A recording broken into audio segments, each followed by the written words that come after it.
So, good morning everybody. Welcome to this beautiful, liquid sunshine in Florida this morning. I hope everybody's doing well. This morning it gives me great pleasure to welcome Ms. Kriya Shortt, the President and CEO of TEXTRON eAviation. Her colleague is here, Mr. Flectch, Thomson. He stepped away. Okay, there he is. Mr. Thomson, good morning.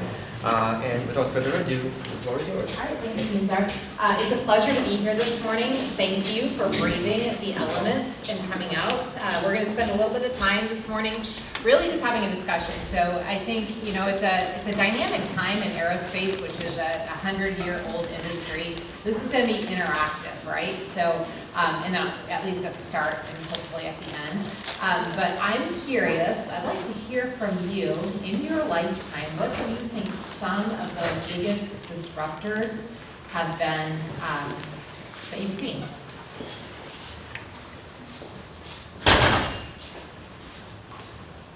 Yeah. Cyber attacks. Cyber attacks, yeah, absolutely. I was going to say COVID. COVID, that's a phenomenal one, exactly. How about anybody else? Any other technological advances, leaps, disruptors that you can think of? AI, that's phenomenal, yes. What happens to century-old companies? Or sometimes even younger companies? I've got a mic here.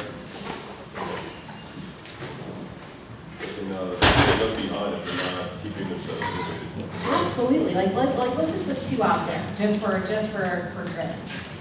Kodak, Eastman, Blockbuster, right?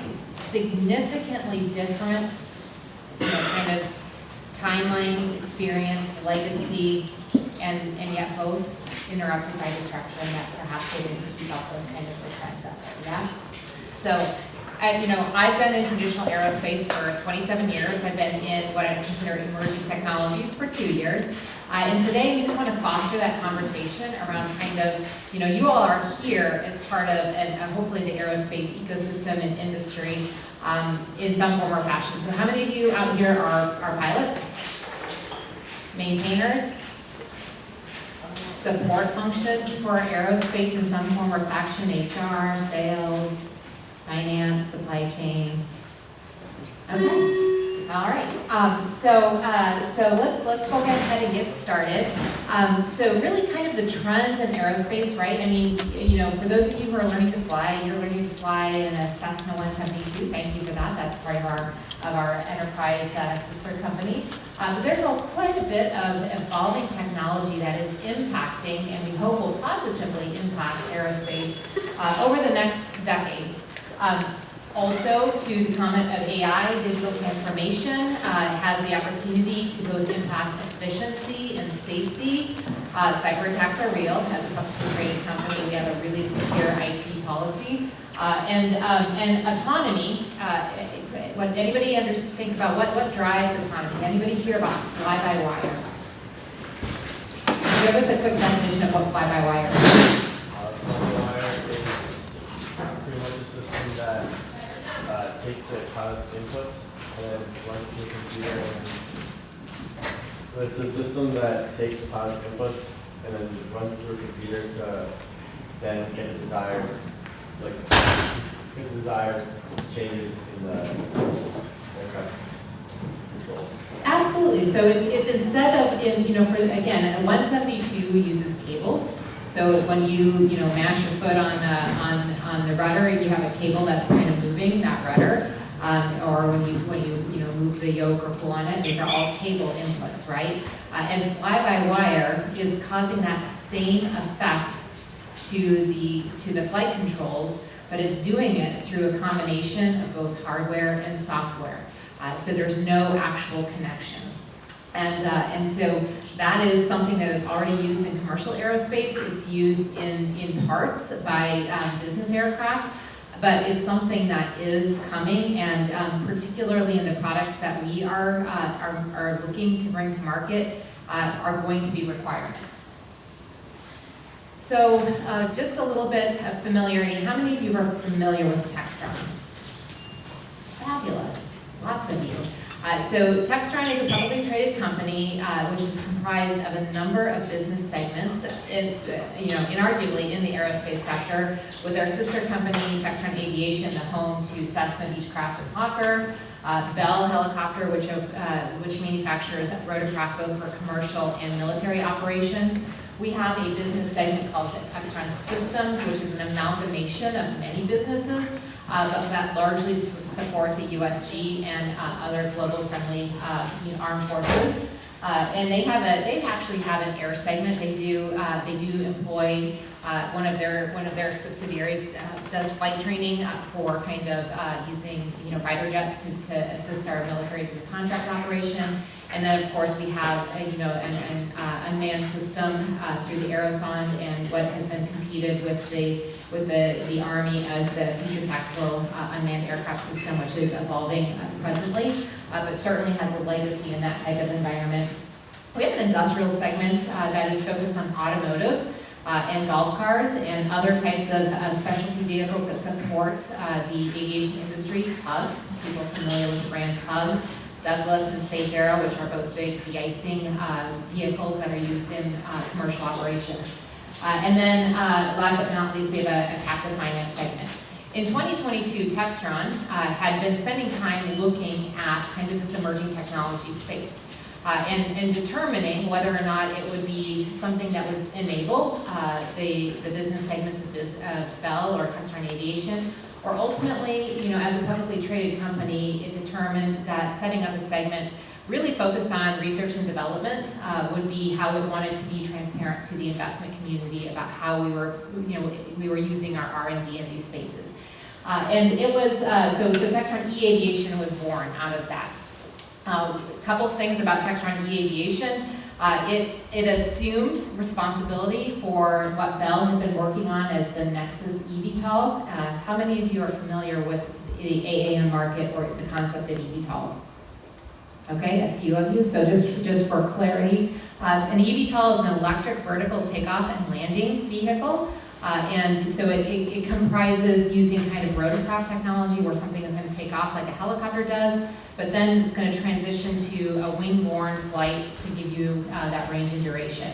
And the E in eVTOL is that the concept kind of born out of a 2018, where it really started becoming public, study that Uber Elevate did that said, hey, there's this opportunity that in lieu of using taxis or rotorcraft, helicopters that are doing kind of these charter missions in congested urban environments, maybe we could do more so like the Jetsons and have these taxis that are in the skies and kind of democratize that and do so through lower cost because electrification would enable that.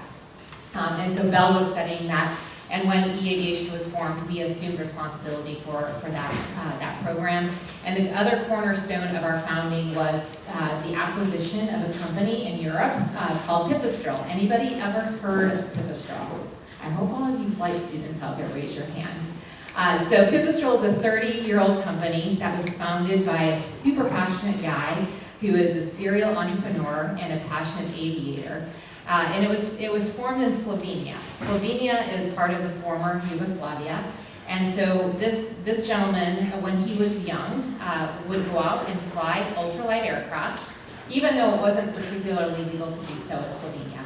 And not only was he passionate about flying ultralight aircraft, but as a serial innovator, he wanted to figure out how to build these and how to commercialize them. And so he started that focus with a small team, and that small team continued to be focused on innovation. So in the early 2000s, in order to fund its operations, Pipistrel started becoming applicants to the NASA Green Flight Challenge, and ultimately with battery powered, because that's what these Green Flight Challenge kind of purses were around, won a couple of those. So you can see that we flew our first electric aircraft in 2007. It won a Green Flight Challenge in 2011. And on the basis of that, it continued to fund its operations and exploration into battery technology. It came on our radar because of their battery technology, and in 2022, TEXTRON completed the acquisition of Pipistrel. You can see that we haven't rested on our laurels. In 2020, that battery technology that was first employed in the early 2000s was certified in our Velis Electro. Anybody of you ever seen a Velis Electro? There is only one right answer. Yeah? Do you know that there is a Velis Electro on the Embry-Riddle campus in Flectch? There is. So the Velis Electro is envisioned as a 2-seat training aircraft. It is certified as a light sport aircraft by EASA and validated by more than 20 global authorities in the light sport category, including our own FAA light sport aircraft exemption. And what that does is it ensures that the Velis Electro meets the standards and rigors of safety and reliability to be used in a commercial operation to enable flight training. And the concept is simple. It's really to offer a more sustainable solution to flight training for students. And it's a proof point of innovation. So I'm going to leave it there for now because I'm going to touch on the Velis Electro more shortly. But really what I want you to take away is that how we think about kind of this emerging technologies is as building blocks.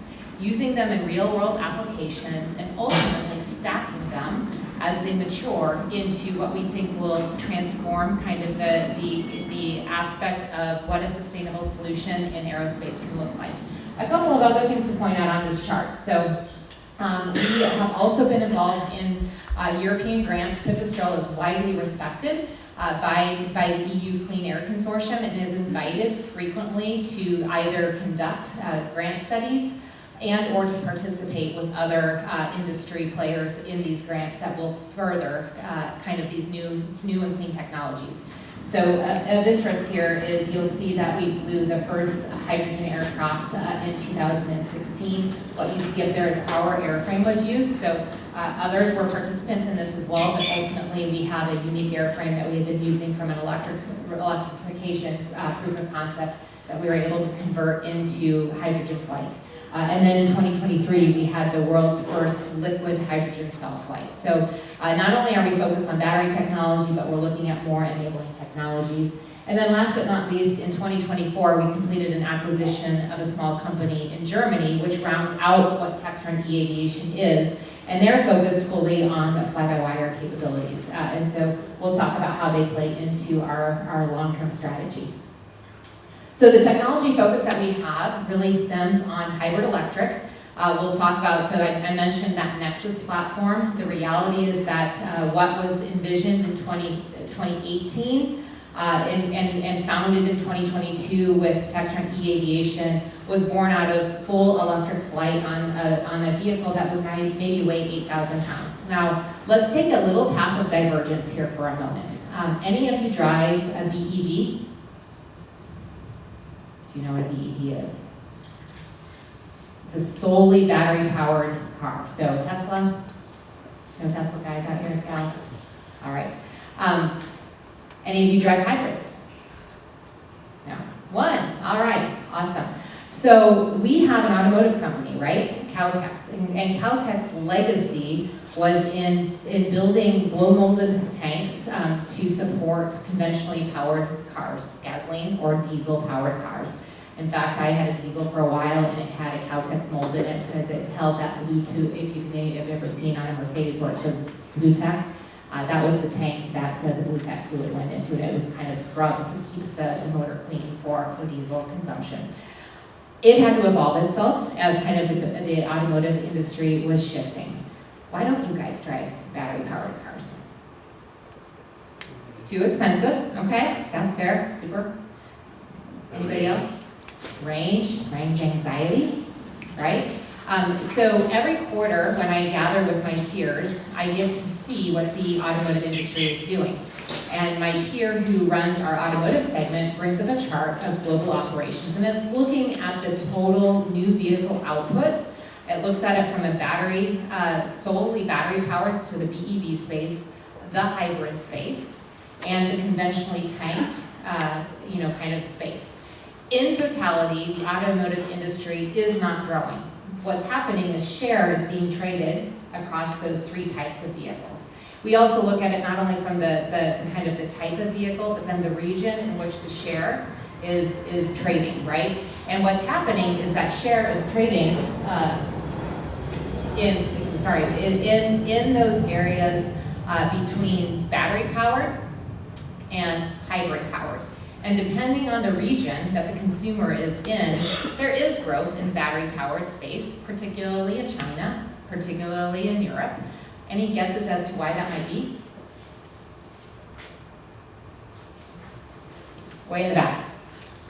It's a lot more flat land, so it's easier for battery-powered vehicles to move around. So it's more ease of convenience for customers and that kind of stuff. So it's more likely that they'll buy a battery-powered vehicle over a gas or a Okay. hybrid. So maybe geographically driven by the topography. I would submit geographically driven by proximity, right? You're not moving through such great areas, as well as an additional factor that comes into play there is the focus on sustainability. So Europe has been very outspoken in terms of its expectations around sustainability goals. And China happens to have a lot of automotive suppliers who actually are the builders and OEMs of battery electric vehicles, right? And so those are other contributing factors. And the consumer has said this works for us because from a range perspective, we don't need to necessarily go more than 300 nautical miles before we charge. In the U.S., however, somebody said range, right? There is range anxiety because oftentimes we're traversing larger areas. We have less access to public transportation. And, as consumers, I think just, we enjoy being able to do what we want, when we want, where we want, and not to have inhibitions. And so, whereas there is certainly battery-powered vehicles that are still selling within the U.S., what is growing within the U.S. more so is the hybrid electric model, which takes the benefits of both worlds. So it gives you the sustainability, the lower cost from a gas perspective of, so running costs anyway, of a battery-powered vehicle, but also it gives you flexibility because through the hybrid model, then you can have that range extender that you might desire. And so you can see that. Why is that important for us? It's important because the automotive industry, even though it's not growing, is massive. So those folks that are focused on battery technology, they're reacting to and meeting the needs of the automotive industry, other industries as well, the medical industry, but they're going to pace their R&D spend based upon what those industries want, whereas aviation is a very small consumer in totality of the total battery cells out there. We do get a voice. There are some battery OEMs who are focused on continuing to evolve their technologies. But bottom line up front is that right now, and last year's studies came out from the Air Force's kind of science and technology community that said, we don't necessarily see a significant benefit today in solely electric powered vehicles for the U.S. Air Force. It's not giving us the range that we would want, it's not giving us the payload and that we would need. From a commercial perspective, we like to think at TEXTRON we understand a little bit about the commercial market, and we know that our customers buy product based upon its cost and its mission capability. And that mission capability is driven often by range, payload, and seats. And so as we look at that, we have shifted our focus from solely electric, eVTOL kind of operational thoughts to more of that hybrid. So what would ultimately be able to be a return on investment on those R&D dollars? And we are not alone. We shifted our focus, and any others in the AAM space, you could go out and Google them, they all have shifted as well. So the likes of Archer, Joby, as well as Beta are all now focused in some form or fashion around hybrid. So we're going to continue to invest in our battery development and understanding what cells are doing. We get them in with different chemistries every single day. We get them in as round kind of cylindrical cells. We get them as flat packs, new kind of cells. And we're shaking them, baking them, testing them, and seeing what their energy output is, both in a short time kind of spurt, which is what you really need for taking off vertically, and then in terms of duration. So what can you do over time, especially if you couple it with a more conventionally powered generator to allow for that recuperation. The autonomy I touched on, we're focused on the fly-by-wire, and then last but not least, I also touched on the fact that we're focused on hydrogen. So let's see how these technologies start to stack up. The first I want to talk about is the Velis Electro. Like I said, this is a fully certified product for commercial operations. It's limited in what its capabilities are, so for those of you that are out there flying on your private pilot certificate or beyond, this product gives you a total duration of about 55 to 60 minutes, which is not a ton, but it's pretty phenomenal for something that's fully electric. So, you know, where we see this being, successful, certainly within some small flight schools within Europe, particularly France, where there are regulatory kind of expectations around sustainability. We see it in more of those kind of open airspaces where you can conduct your operations a little bit more freely. But ultimately, that investment that we're making in batteries has to continue, because we understand that you cannot complete all of the aspects of your private pilot certificate in a Velis Electra. So we see it very much as a stablemate to a 172, which is why Embry-Riddle has one on its campus right now.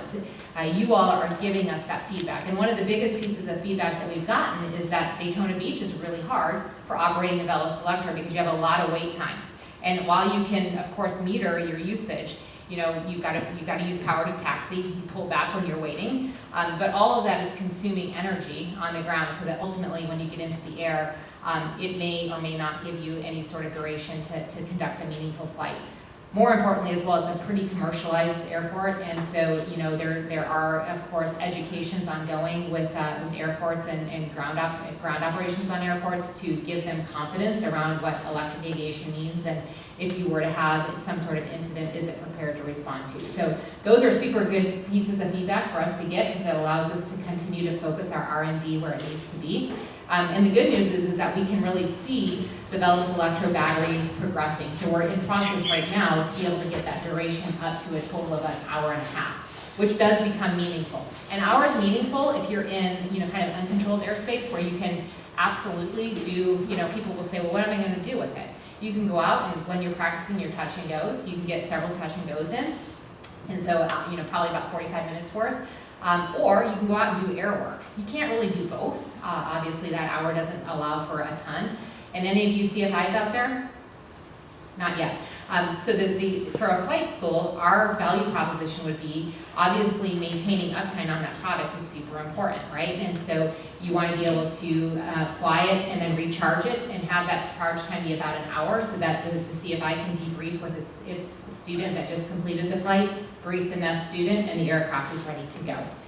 What's awesome about the Velis Electro is that it's our IP. And what do I mean by that? It's our battery technology and it's our motor technology, and that's certified. After 5 years, it's still the world's only certified electric product out there, and that's pretty phenomenal. From an acquisition cost perspective, it's about 60% less than like a 172, and it burns about 60. It doesn't burn any fuel, right? But its operating costs end up being about 65 to 75% less than a traditional motor. So here it is in action. Maybe not. All right, no video on that one. So again, out of the Velis Electro, we've got the basis point for something that's certifiable, something that's usable in our batteries and in our motors, right? So let's shift focus over to the Surveyor. The Surveyor it can be either an optionally piloted vehicle or a non-piloted vehicle. So you can see the one on the left, you can barely see it. It doesn't have a windscreen. So that one's never intended to have anybody in the aircraft, right? Whereas the one on the right does have a windscreen. So that can be an optionally piloted vehicle. And so how do we accomplish that? We are using the same sort of airframe. You can see that as a Velis Electro. And this is a product that Pipistrel has been delivering for quite some time, and it's operated on behalf of the USG with more than 50,000 flight hours. So we've got a good basis of operation underneath of us. And because when it's operated with either optionally piloted or non-piloted, it is operated using fly-by-wire technology. All right, so if you don't have a pilot in the cockpit, you can't have cables going to your flight controls because there's nobody to push on them, right? So instead, the ground control operator, and I'm not sure if I'm going to be able to play this or not. No, so apologies for that. But what if we were able to play, you would see that the aircraft taxis itself, it takes off, and it completes its operations all without a person in the cockpit. What you have is a sophisticated ground control station where you can see everything that you would see in the cockpit, and you have a person who is monitoring the controls, so the temperatures of the motor, all of the things, right? This one is conventionally powered, so it's got a Rotax engine that uses MoGas in it. But the person who is looking at the aircraft on the ground while it's in the air is making sure that you're seeing the performance parameters do what they need to do throughout the flight. And as well, it can see the airspace through ADS-B, so if you could see if there were any sort of incursions that would happen, and it can take over control of the aircraft from the ground at any point in time. So the predominance of this aircraft, you can see on the right, is used in an intelligence, surveillance, and reconnaissance type of environment. And so, that would mean that you could use it for, fisheries and hatcheries, you could use it for border patrol, you could use it to inform ground troops what's going on from the air. And you can do so. You all familiar with General Atomics' Gray Eagle? Ever hear of that phenomenal vehicle, which Macaulay does the propeller on, so I have to love it as well. But it does it for a fraction of the cost. So a Gray Eagle would cost north of $25 million, whereas a Surveyor would cost just slightly more than about $2 million, depending on the configuration of the customer. So we see real-world application today of this product. It is maturing our fly-by-wire technology, which is super important to us in a real-world scenario. And our team in Germany provide that fly-by-wire infrastructure and ground station. All right, so now we've got batteries, we've got electric motors, and we have fly-by-wire. So disappointed the video is not going to play for this one because it's super cool. That gives us the capability to focus on our Nuva V300. The Nuva V300 is a really large unmanned cargo drone. It's about the size of a Cessna Caravan, and it's hybrid electric. So it does vertical takeoff and lift. It uses it uses the motors from the Velis Electro, 8 of them instead of 1 of them. It uses a different generation of battery that we've been investing in since 2007 to understand the architecture of the battery, the chemistry of the battery to allow us to do what we need to do with the Nuva. So after it takes off vertically, it transitions to forward flight on wing using a conventionally powered motor. And that gives us that hybrid technology that I talked about, which extends your range and payload. So whereas the Velis Electric can only fly for a total of 60 minutes, the Nuva is going to be able to conduct missions carrying 600 pounds and going up to 300 nautical miles. And that becomes a real world mission applicable aircraft, and it does so cost effectively. Because it's unmanned, it absolutely is reliant on fly-by-wire, as well as the fact that this is a more sophisticated. So not only are you controlling just the normal forces, but you're also controlling kind of how you move up, how you move laterally, how you transition onto wing. So it matures even further, that fly-by-wire capability.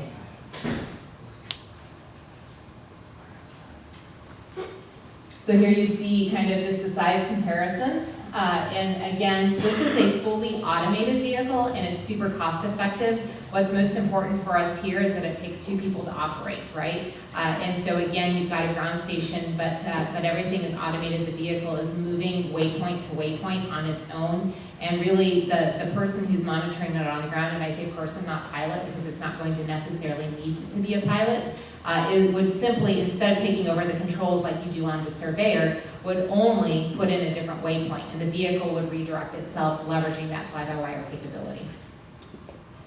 So how do we see this being utilized?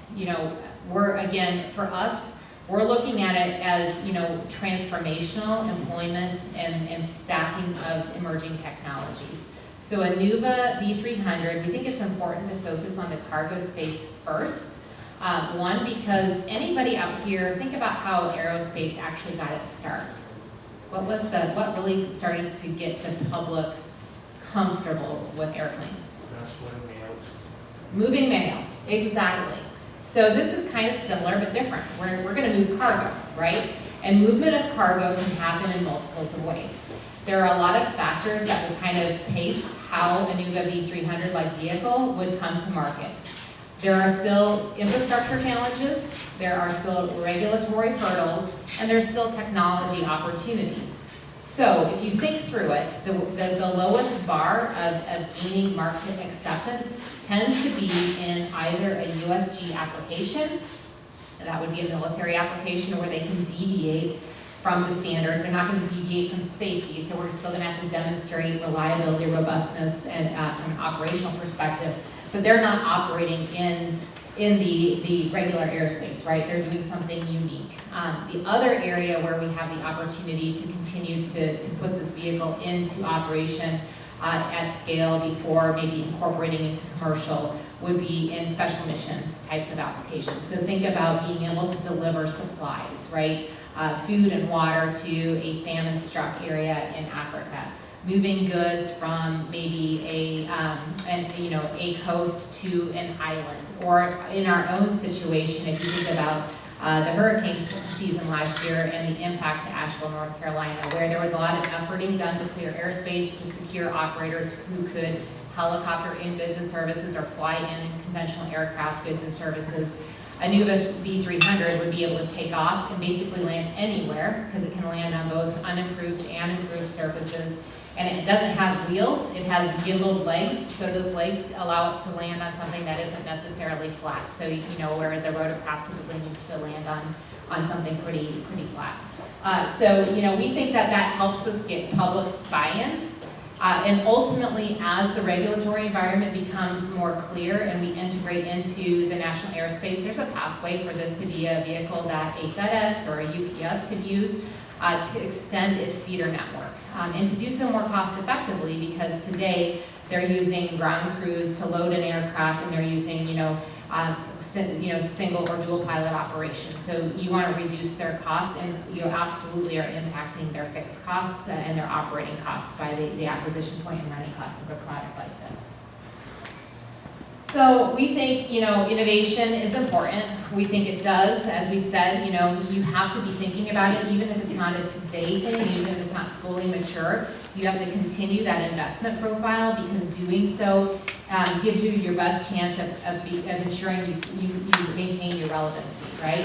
So we want to invest in smart technologies that are employable in piece or part that can be stacked into transformative opportunities. And our why is because we have a significant installed base of customers, both private, commercial, and USG, who we want to ensure that we're always thinking about their wants and needs and meeting their mission set requirements. So on something like the Nuva, on something like the Surveyor, we're constantly getting feedback from our customers and feeding that into our assumptions around what the product is or what that product will be.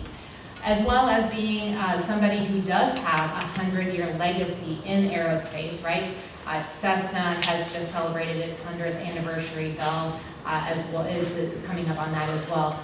We, as leaders in traditional aerospace, want to make sure that we're bringing the right voice to the market, that we're not only keeping the congressional leadership and appropriations folks and at the state, local, and federal level apprised of these technologies, but we want to make sure that we can also partner with regulatory agencies and bodies to ensure that we do uphold and maintain the aspects of safety, both in the engineering aspect all the way through manufacturing and ultimately in support of our customers. So again, hopefully that's helpful to you.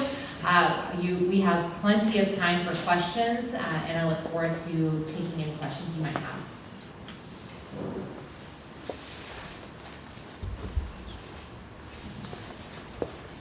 So going forward, going forward through your guys' mission to do unmanned aircraft and that kind of stuff, how do you see this affecting the pilot industry and overall just aircraft industry? That's a great question, and one I get frequently, especially from pilots.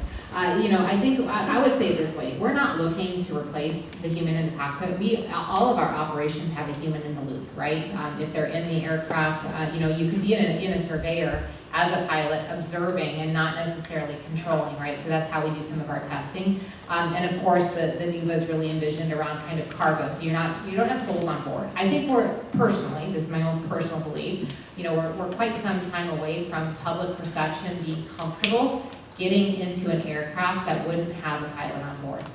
However, these enabling technologies can absolutely make for safer operations. So inarguably, fly-by-wire, is looking at control laws of the aircraft stability in any form or function that you can model, and it's going to be more responsive because it's faster, it's going to be accurate, and it can provide safeguards. And so I think there's a lot of benefit to a technology like fly-by-wire that can assist ensuring that the human on board, as the pilot, has their focus in the right spaces and doesn't necessarily have to always be, providing those inputs, right? And so, I think there's absolutely benefit there. I do think, potentially someday with AI and kind of the cockpit assist aspect of AI and what it can offer, you could theoretically see a path to going from a Part 25 aircraft that has a requirement for a crew of 2 down to 1, right? And hopefully that could happen. Because again, I do think we have a pilot shortage. We can see the data there, and not enough pilot starts. But last but not least, we're in the business of training people, right? Whether that's at TEXTRON Aviation through the high wing Cessnas or through our own product portfolio. I touched on the Velis, but we also have an Alpha Trainer, which is a conventionally powered light sport aircraft. Again, all of the specs that I gave around the Velis are similar to the Alpha Trainer, except that it has better duration and payload, right? So we want to continue to be part of teaching the world to fly. I mean, that's a tagline that Cessna has had for decades. And so, being able to offer something that has a lower cost acquisition for small flight schools, which then trickles down into lower operating costs for you as aspiring pilots. Look, it's expensive to learn how to fly and to pursue all of those ratings. And so we don't want to in any way, shape, or form displace our sister company, but we want to ensure that we're part of that value chain that drives the cost down and removes the cost barrier to ensure that we can have more pilot starts.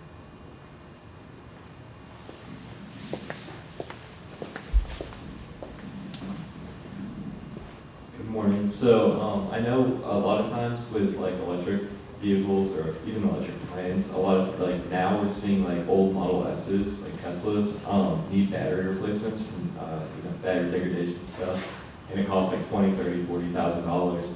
So how's TEXTRON kind of solving that with these planes if they're being flown like frequently, like every hour or so, so like 6 or 7 hours a day? How are you guys making batteries sustainable, and then how are you offsetting like the carbon footprint of making the batteries and replacing them?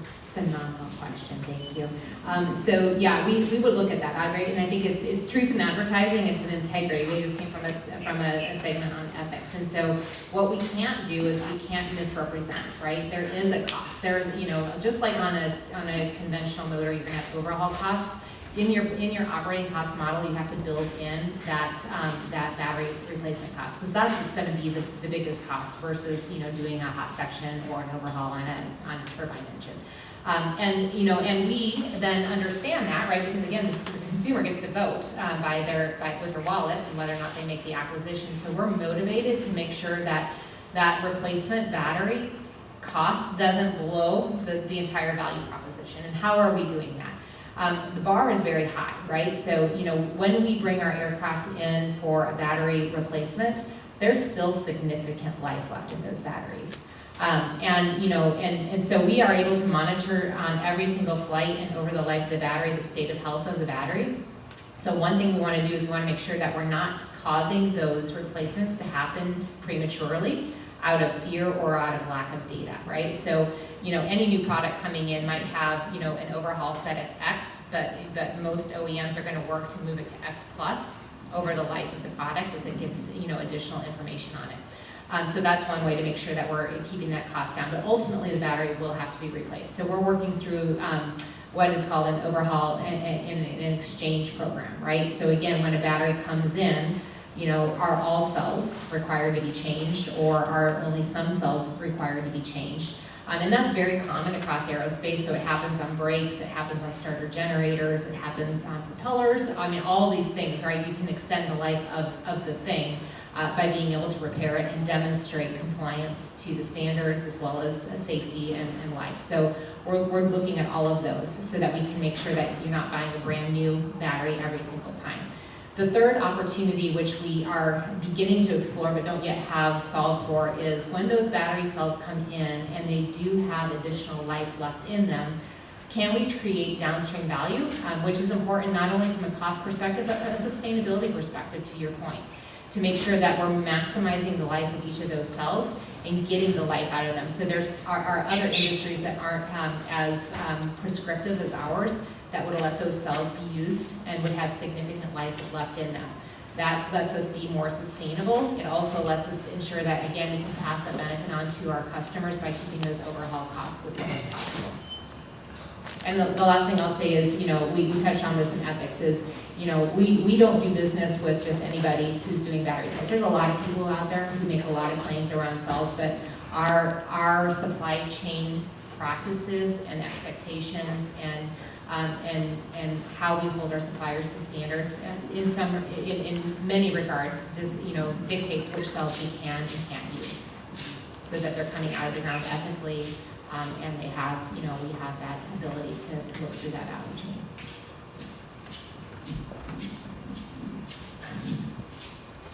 Morning. Most flight schools have maintainers that they work with. With electric aircraft, how do you plan on finding maintainers that know how to work on aircraft, and how do you mitigate that worry for flight schools who typically have their maintainers they know personally and trust, given that they're probably not trained with electrical aircraft?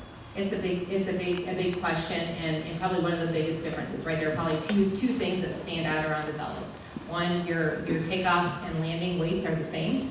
So from a pilot perspective, you got to think about that. From a maintainer perspective, this is a 400-volt system, which, any maintenance event can be dangerous, right? I mean, you can do gear swings, you can have rotating parts. There's many opportunities for maintainers to ensure, safety in the workplace and that they aren't harmed. But this is one where improper management of it is critical and fatal, right? And so, Pipistrel has been working on this since day one. We've got more than 100 aircraft in the field that are maintained. So we provide training to our customers to ensure that they understand the expectations, how to manage the aircraft in both the maintenance environment, as well as just as people, who are in and around the aircraft. So there's good placarding, etc.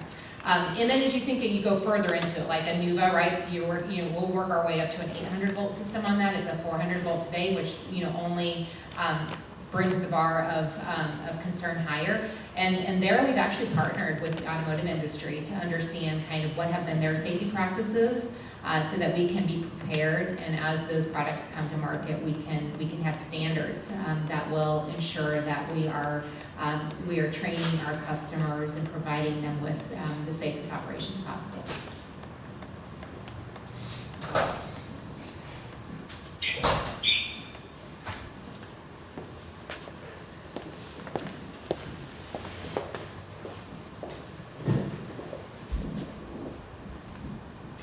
One more question. Moving forward with the ethics for the NUVA, as you know, there's different ethics for each different country and that kind of stuff. So how is the parent company as well as the sister company going to deal with the ethics and that kind of stuff across multiple countries? Give me a little more context of what you're thinking from an ethics perspective.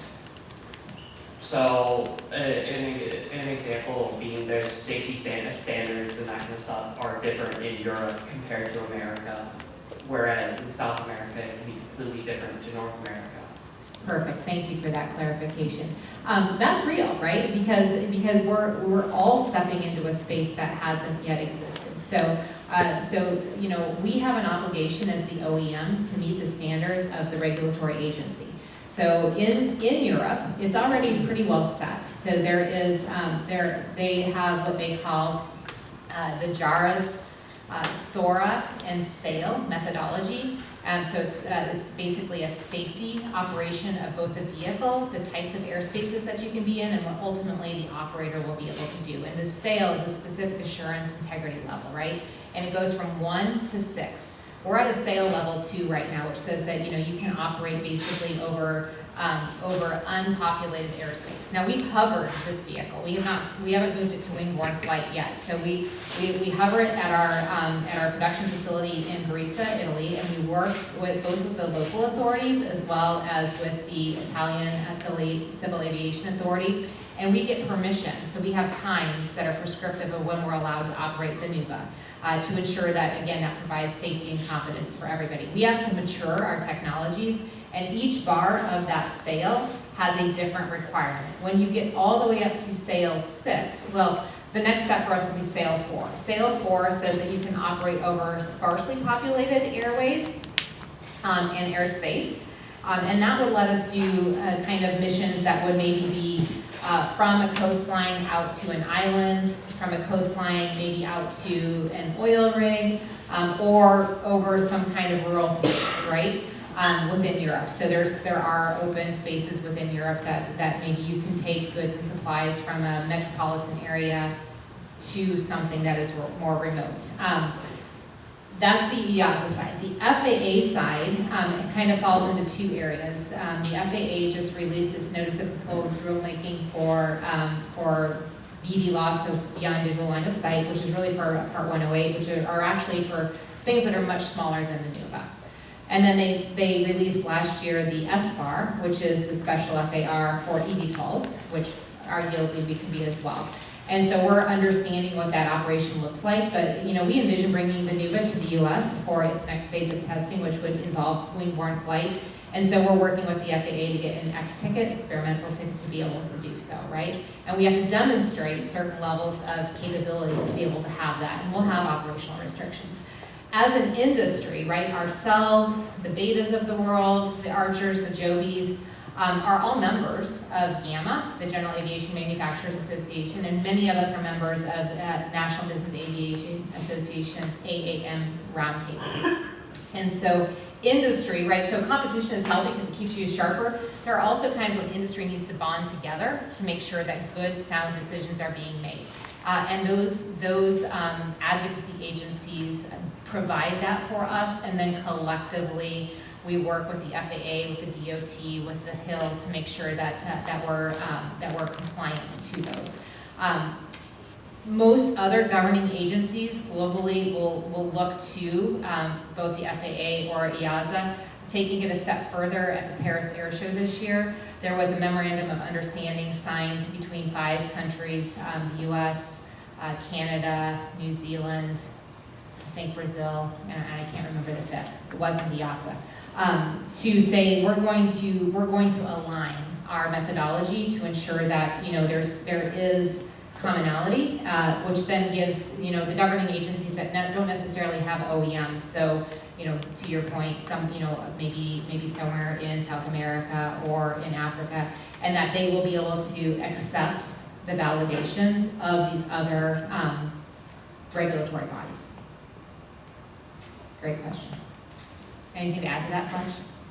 That's good.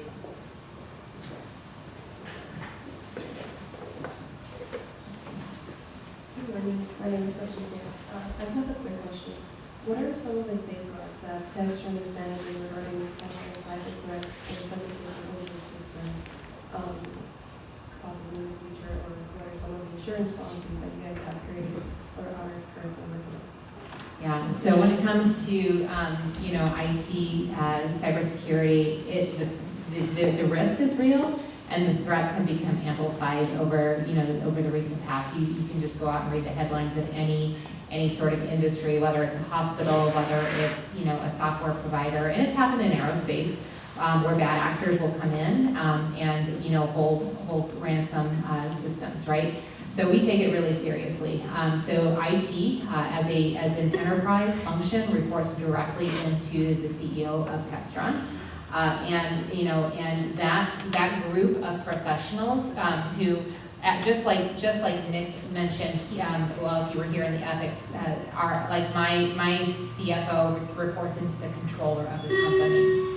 The IT leaders at each business reports into that IT function, which reports into the CEO CEO of TEXTRON. So it's a matrix organization. So that one creates consistency across the enterprise to make sure that there aren't different standards at different sites and locations.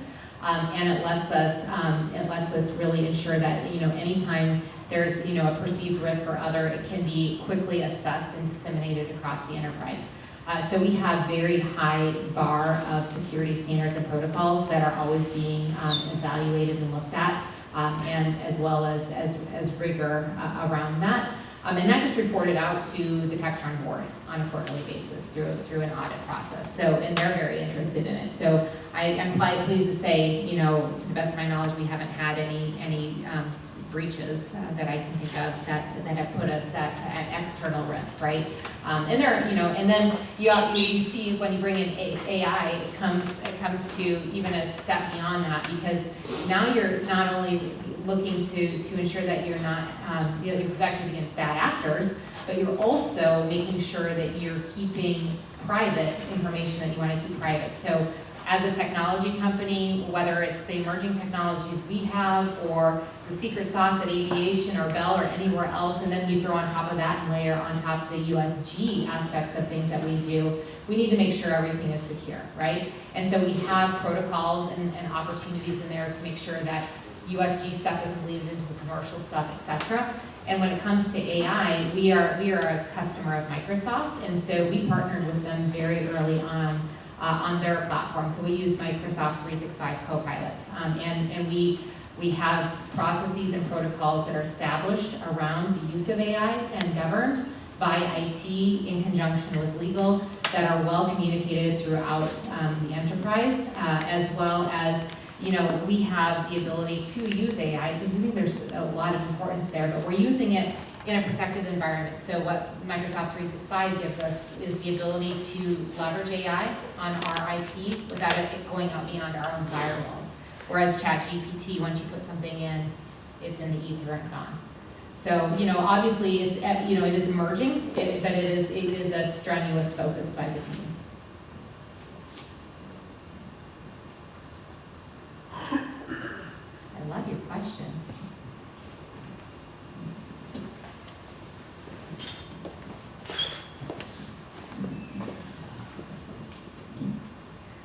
My question is from a flight training perspective. How do you see the Velis Electra making things financially less expensive for flight students?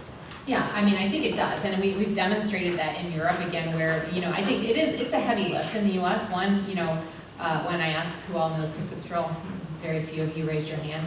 That's concerning because it tells us we have a brand awareness issue, which we do know, and so we're working on that.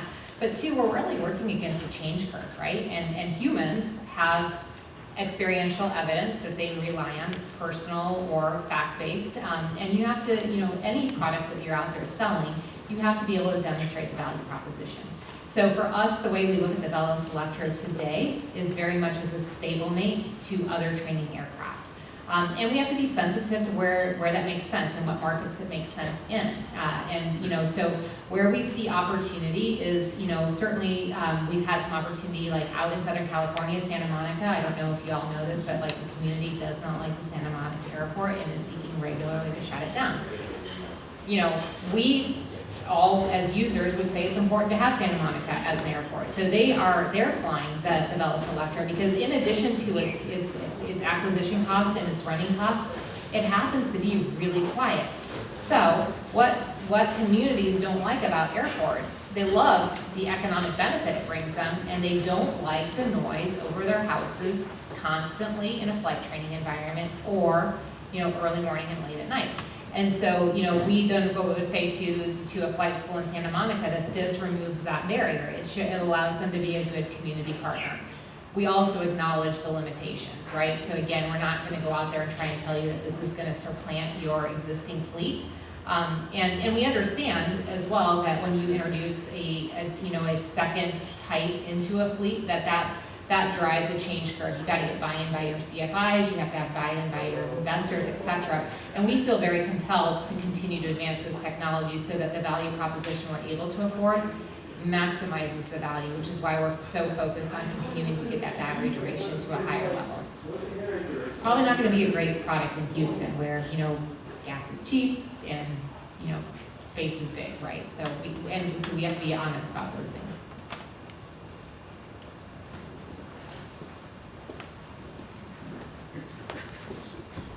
Any other questions? So,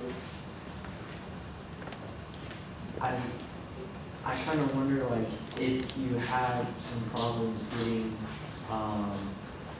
the electric trainer to flight schools, would there be any, I guess, perspective, like, TEXTRON creating their own flight school to, like, exemplify how it can be used to get other flight schools to invest into it? I love that question. So I think, yeah, your adoption, right? You're trying to demonstrate through performance. And, you know, and so we haven't yet. However, how we might look at doing that is that TEXTRON, this is the shameless plug for TEXTRON Aviation in case you're looking for an employer.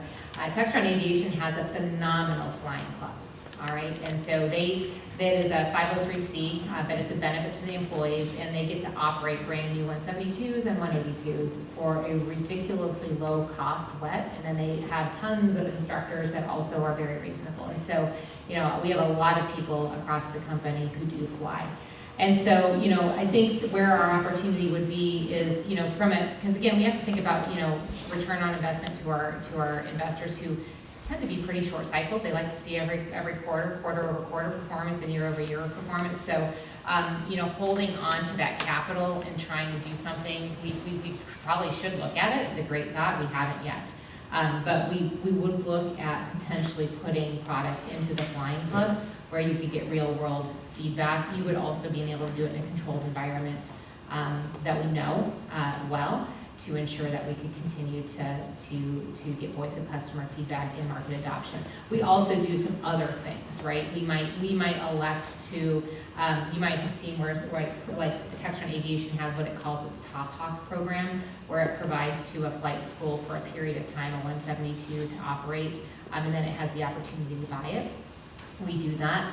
We offer the Velis Electro to our customers, and basically they get to sign up for, you know, a period of lease where we're owning the aircraft and they're operating it and paying only operating costs, and then they have the opportunity to buy it thereafter. We've seen in the U.S. more pickup and traction on our Alpha trainer than on the Velis Electro. So we understand again, you know, I think it's a bit of, you know, being realists about how we have to really focus our, you know, getting over that 1 hour hurdle, I think is a big mental hurdle to get through still. And that's the burden on us from an engineering perspective and a paperwork and compliance perspective to get beyond that. So once we get there, I think we can start looking at other creative solutions to get market adoption.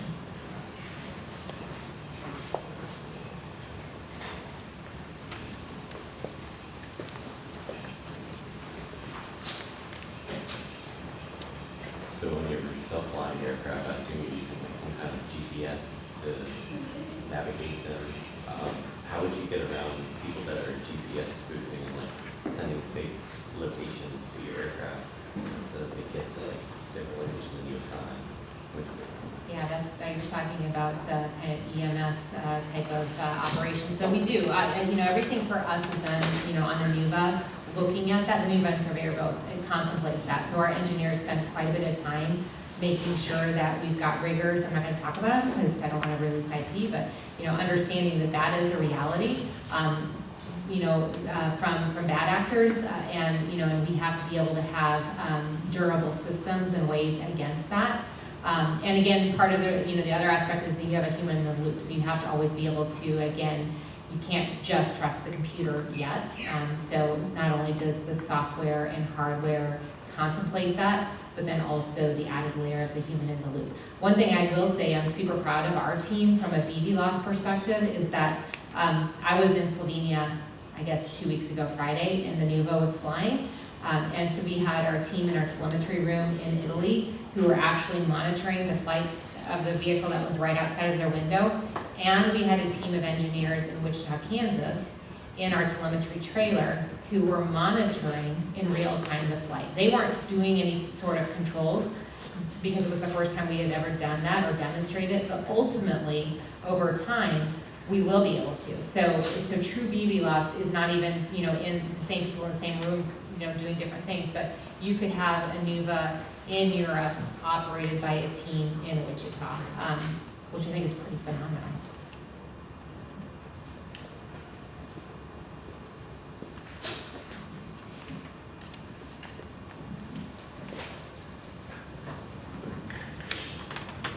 In the future, do you see these technologies having any application in the defense industry? You said the Air Force wasn't really interested right now because of the limitations, but do you think it would be applicable in the future in what you do? Absolutely. I think, and to clarify, the Air Force isn't interested today in electric-only applications because you end up with, again, on a vehicle that's about 8,000 pounds, you have to carry about 2,000 pounds of batteries. And because of the way that the energy is consumed on those batteries, you get a range duration of, probably about 40 to 60 nautical miles, which is not a lot, right? So again, that's the quantifying physics that we have to acknowledge. But what the military does see benefit in is in hybrid, right? So again, you can go into leveraging electric and kind of takeoff and landing with energy recuperation along the way. That becomes a range extender, and thereby that becomes a cost-effective solution. Certainly for moving goods and cargo, right?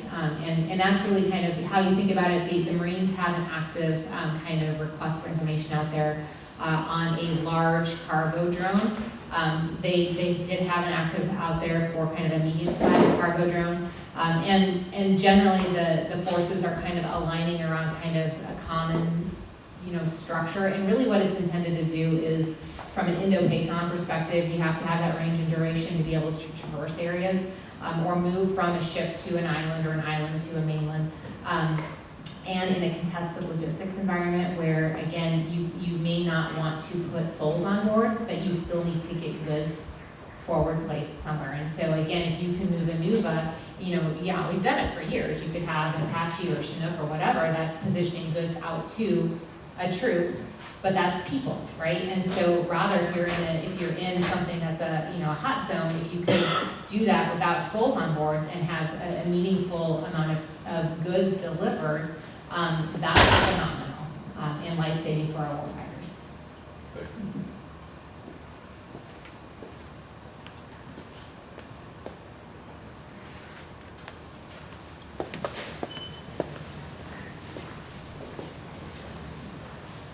As someone in a leadership position, do you find it harder to be a leader in one of your innovative companies like the electric vehicles or with something like Cessna where they really have the foundation set?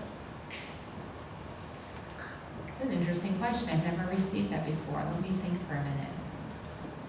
I think this leadership role is unique in that I lead ultimately mostly engineers, and I am not an engineer.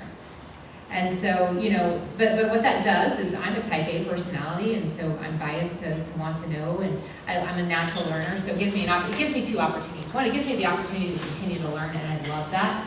It also gives me the opportunity to continue to trust, right? Trust but verify, which is good for me personally, because it pushes me out of my norm and continues to develop we all have opportunities. My opportunity would be wanting to be in control, but I have to trust, right? And so, I'd like to believe that someday I would earn an honorary engineering degree because I've learned how to think like an engineer, but I can't do the work of it. So that is more challenging in this role than in the other leadership roles that I've held, where I've done the work or the work is known, and I can, I led our customer service organization. I'm not a manager, so yes, it's similar and different, but ultimately, I don't know that the technology piece makes it. What's harder to be a good leader is to wake up every single day and to hold, the traits that, really guide and empower and make a team successful. And those transcend any type of company. So for those of you that want to be in leadership, I think, hone your brand each and every day from now until eternity, right? It's trust, for me, trust is given. But you have to get, sometimes some people you have to earn their trust, and trust is really easy to lose. And so every single action, no matter if you're a leader or an individual contributor, leaves a thumbprint. And I always say there's intent, and then there's impact. And so you have to have, empathy, you have to have humility, and ultimately you have to be comfortable sometimes standing alone and making hard decisions, but never losing sight of the empathy and the humility side of things. This is my last question. You guys are currently within the aeronautics side of aerospace. Are you guys ever planning on going to other sections of aerospace engineering? So, space flight. Like space and defense, or? Space and defense, just general logistics. Yeah, I don't think you'll see us become an operator. I mean, we have a lot of customers who are operators, so I would say that's in the commercial space, probably not something we do. I mean, like if you were to look at systems on their Aerosol platform, that's a fee-for-service platform, so they are the operator and they get reimbursed, right? So there are instances in which those types of things would hold true. And there's a lot of investment. So we're focused on emerging technologies that can be commercialized, but our sister company, Bell, continues to move forward. I think if you went out and Googled Bell and DARPA, you'd see where Bell has been awarded DARPA work, which again really is on that bleeding edge of technology. And so I think you'll see us continue to do that where it makes sense, and it benefits our customers or enables advancements of technologies.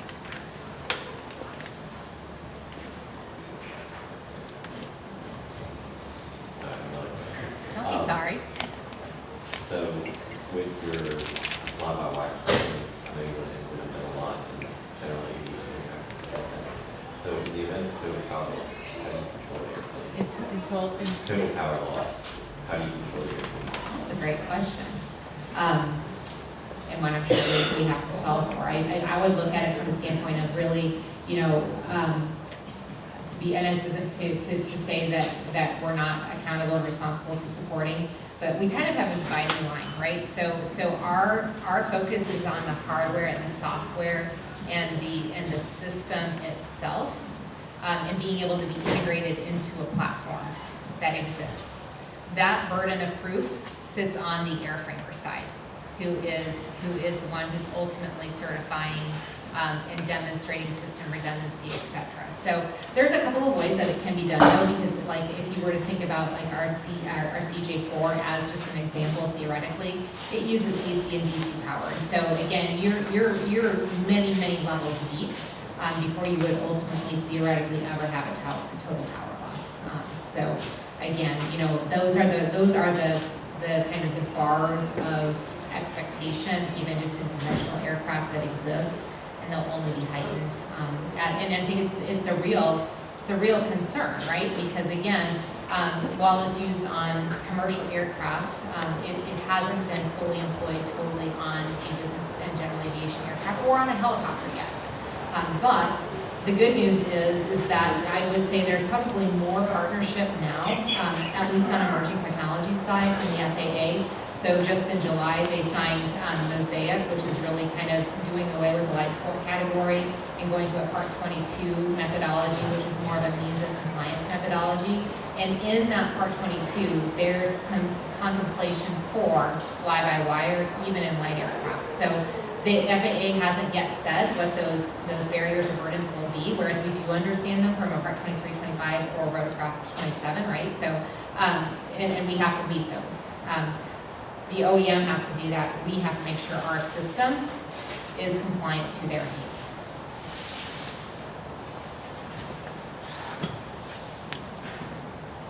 Any more questions? All right, well, thank you very much. You guys had great questions. Thank you so much for your time and your attention and your interest, and as well as just for being willing to be part of the future aerospace industry. Thank you.